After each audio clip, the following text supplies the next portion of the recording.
תן לי רגע, אני יכול לעמוד או לא? אני טכנית.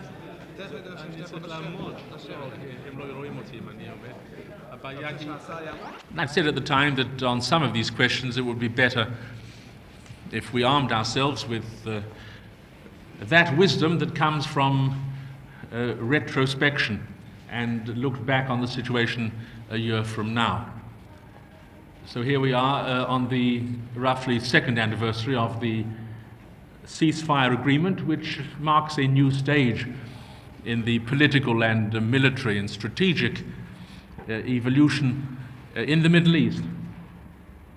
There have been other events which I think are integrally linked with the 2 years of ceasefire, the sudden change in the arrangement of strategic interests in the area, the very spectacular step taken by the government of Egypt, leading to the departure of so much of the Soviet military establishment.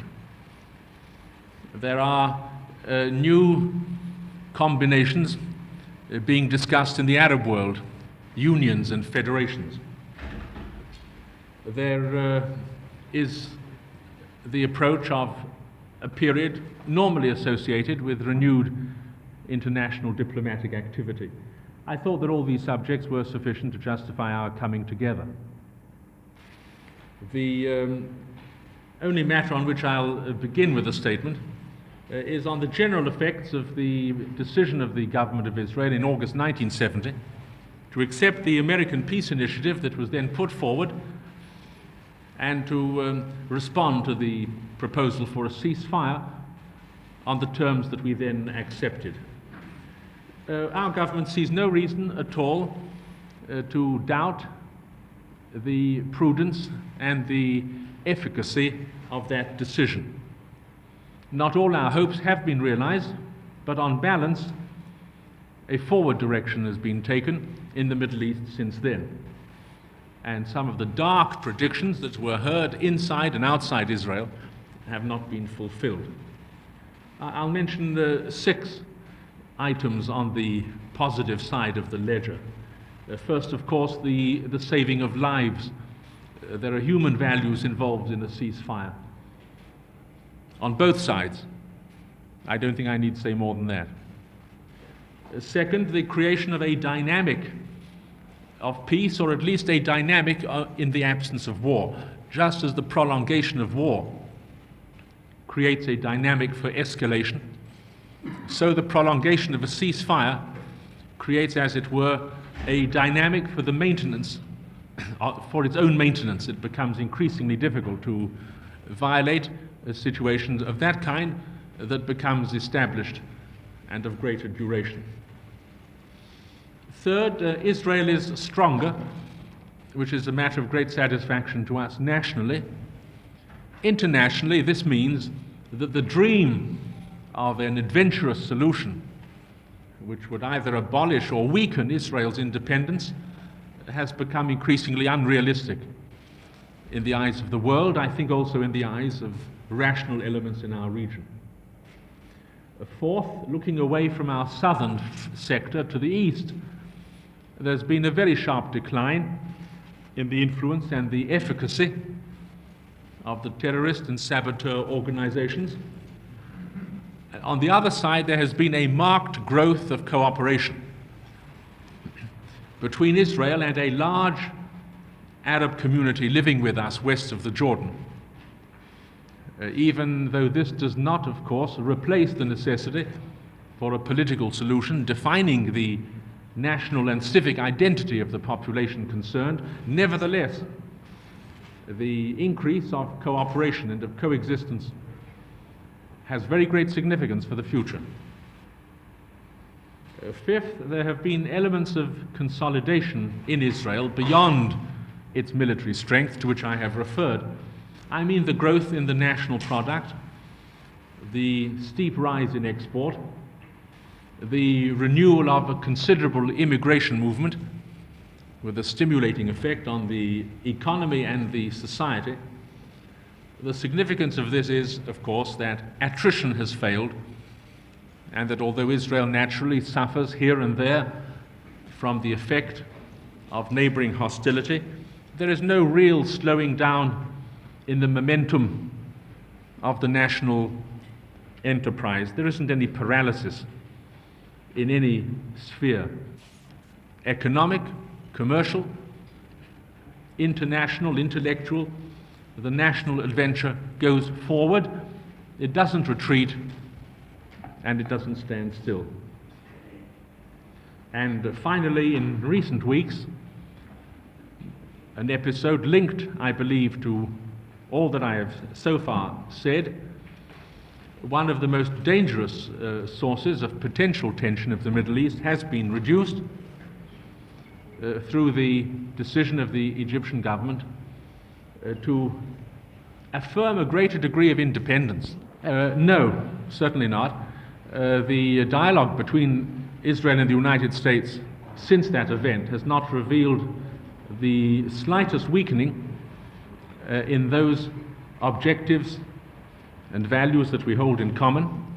In fact, there has naturally been an expression of mutual satisfaction at the fact that some things have gone right in the Middle East in the past 2 years, the prolongation of the ceasefire, the weakening of this great power physical presence, and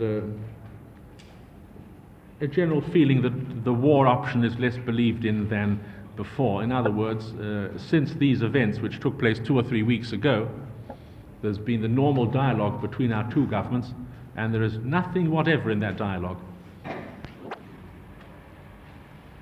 I'm thinking hard about the word rejuvenation. Well,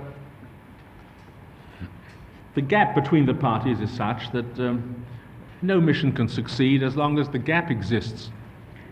The emphasis should not be on the mechanisms and the various mediatory techniques, but on the position of the parties. Have they drawn together? My impression is that on the overall settlement that has not happened, and I therefore am strongly of the opinion that it would be better not to give up the hope or the option of an overall settlement. That isn't our policy. It would be better to understand that to reach such an objective you might have to proceed in stages. Both Secretary of Rogers and I and many others have referred recently to other areas of dispute concerning the Far East, concerning the Indian subcontinent, concerning Korea, concerning Cyprus, concerning Egypt. And it's true that there have been many successes, and Europe, many successes, but I've noticed that in every case, successes have not been total. What we've witnessed in the year 1971 and 2 is a greater habit of contact, less taboo about contact, and not the final solution of the problems of the United States and China and of Korea and of Europe and of anything, but steps which together lead towards a settlement, which I believe only a short time remains for taking stock of the situation, but I don't expect any substantive development to ensue.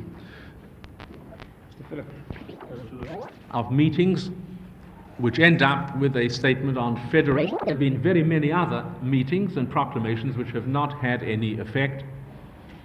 They said steps towards union, khutawat, not. I look at Libya's neighbors. I see Chad. I see Niger. I really do, and I see no change. I see no change. It does not want to do anything except reiterate.